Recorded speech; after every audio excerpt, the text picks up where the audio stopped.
मुख्यमंत्री साई के नेतृत्व में बैंकिंग सेवाओं की हुई सजग। राष्ट्रीय स्तरीय बैंकर्स की बैठक में बैंकिंग सुविधाएं देने पर जोर। मुख्यमंत्री साई द्वारा स्वच्छ पर्यावरण और नेट जीरो एडमिशन की पहल। 6 संयंत्रों के प्रतिदिन यहां लगभग 70 मीट्रिक टन कंप्रेस्ड बायोगैस का होगा उत्पादन। और राजीव भवन में पत्रकारों से की चर्चा। सरकार ओबीसी वर्ग के आरक्षण को करे बहाल।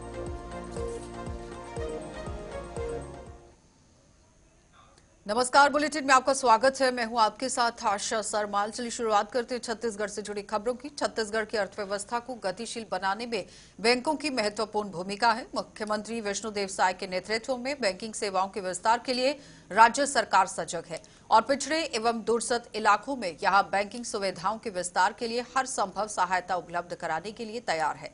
वित्त मंत्री ओपी चौधरी ने आज राज्य स्तरीय बैंकर समिति की बैठक को संबोधित करते हुए ये बात कही।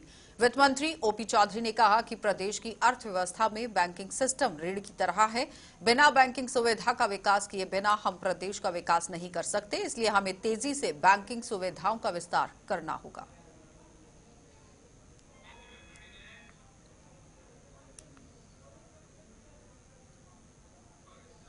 छत्तीसगढ़ में स्वच्छ पर्यावरण और नेट जीरो एमिशन में ही आप देखिए इस लक्ष्य को पाने की दिशा में बड़ी पहल की गई है। मुख्यमंत्री विष्णुदेव साय ने आज मुख्यमंत्री निवास कार्यालय में नगरीय ठोस अपशिष्ट की यहां कंप्रेस्ड बायोगैस उत्पादन के लिए छत्तीसगढ़ बायोफ्यूल जो बायोफ्यूल है इसके विकास प्राधिकरण, gas India limited, Bharat petroleum और प्रदेश के 6 नगर निगमों के बीच यहां ऐतिहासिक त्रिस्तरीय जो एमओयू है संपन्न होने के अवसर पर यह बात कही गई।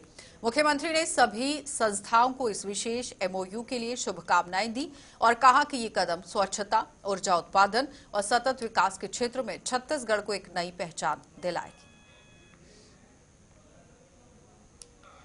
रायपुर में राजीव भवन में पत्रकारों से बातचीत करते हुए अध्यक्ष दीपक बैज ने कहा कि भाजपा सरकार के द्वारा कराए गए वर्तमान आरक्षण प्रक्रिया के चलते प्रदेश में ओबीसी वर्ग का नुकसान हुआ है। प्रदेश की सभी जिला पंचायत एवं जनपदों में जहां पहले 25% सीटें अन्य पिछड़ा वर्ग के उम्मीदवारों के लिए आरक्षित हुआ करती थी, अब अनुसूचित क्षेत्रों में ओबीसी आरक्षण लगभग खत्म हो गया है।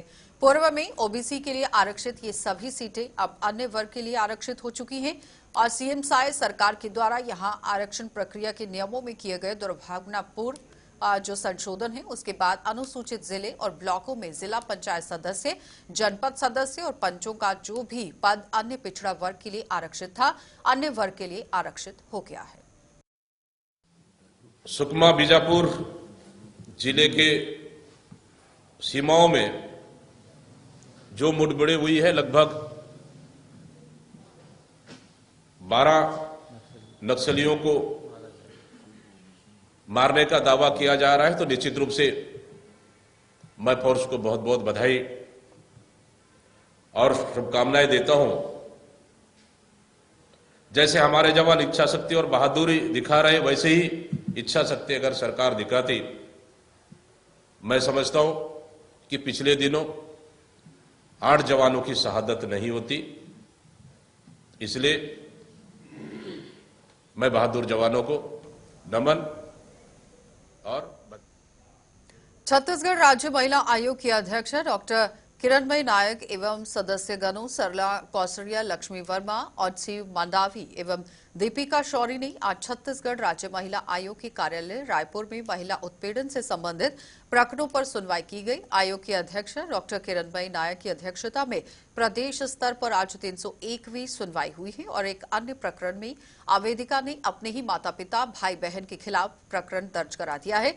आवेदिका सभी आवेदन जो जितने भी पहुंचे हुए हैं, ये आवेदक गणों की बात हो रही है, उनके परिवार का भी हिस्सा है और परिवार में यहां आपसी झगड़े और विवाद को लेकर शिकायत की गई।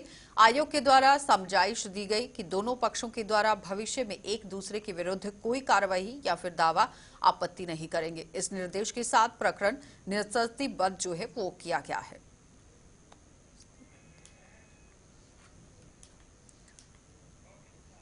तो भारतीय जनता पार्टी के नए प्रदेश अध्यक्ष के रूप में किरण सिंह देव यहां निर्वाचित घोषित कर दिए गए हैं। भाजपा के राष्ट्रीय महामंत्री और प्रदेश अध्यक्ष चुनाव प्रभारी विनोद तावड़े ने शुक्रवार को कुशाभाऊ ठाकरे परिसर स्थित प्रदेश कार्यालय में आयोजित एक भव्य कार्यक्रम में देव को आगामी कार्यकाल के लिए छत्तीसगढ़ प्रदेश अध्यक्ष निर्वाचित घोषित किया गया। कार्यालय परिसर में इस अवसर पर भारी संख्या में उपस्थित जो केंद्रीय पदाधिकारी हैं, प्रदेश पदाधिकारी हैं, मंत्रियों, सांसदों और विधायकों, कार्यकर्ताओं की करतल ध्वनि और गगनभेदी नारों के बीच में तावड़े ने राष्ट्रीय अध्यक्ष जगत प्रकाश नड्डा की ओर से पुष्पमाला पहनाकर स्वागत किया।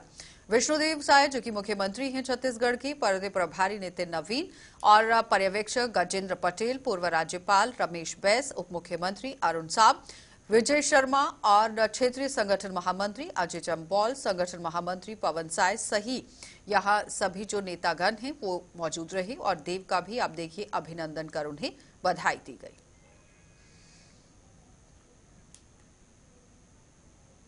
कलेक्टर डॉक्टर गौरव सिंह और उनके साथ ही जिला महिला बाल विकास कार्यालय पहुंचे हैं। डॉक्टर गौरव सिंह ने रोजगार कार्यालय का भी निरीक्षण किया और साथ ही साथ कर्मचारियों के साथ भी आप देखिए किस तरह से बातचीत हुई, उपस्थिति की भी जानकारी ली गई।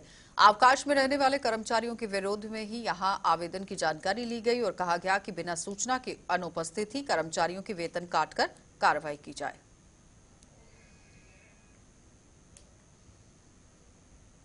भाजपा त्रिस्तरीय पंचायत और नगरीय निकाय चुनाव समिति की बैठक की गई। भाजपा प्रदेश प्रभारी नितिन नवीन जी की उपस्थिति में बैठक प्रारंभ की गई और बैठक में पंचायत प्रभारी सौरभ सिंह, नगरीय निकाय चुनाव प्रभारी भूपेंद्र सवनी और महामंत्री संजय श्रीवास्तव, जगदीश रामू रोहरा, रामजी भारती भरत वर्मा और अन्य सदस्य भी उपस्थित रहे।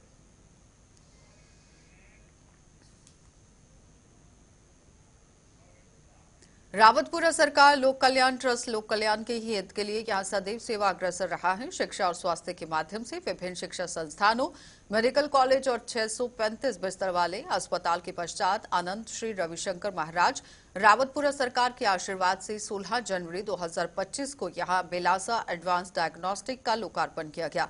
इस शुभ अवसर पर मुख्य अतिथि श्याम बिहारी जायसवाल, मंत्री लोक जो स्वास्थ्य और पारिवारिक कल्याण चिकित्सक शिक्षा छत्तीसगढ़ शासन, विशिष्ट अतिथि पुरेंद्र मिश्रा, विधायक जो कि रायपुर है, उत्तर विधानसभा है सच्चिदानंद उपासने, पूर्व राज्य उपाध्यक्ष प्रवक्ता भाजपा डॉक्टर पुरेंदु सक्सेना और भी कई गणमान्य लोग वहां मौजूद रहे।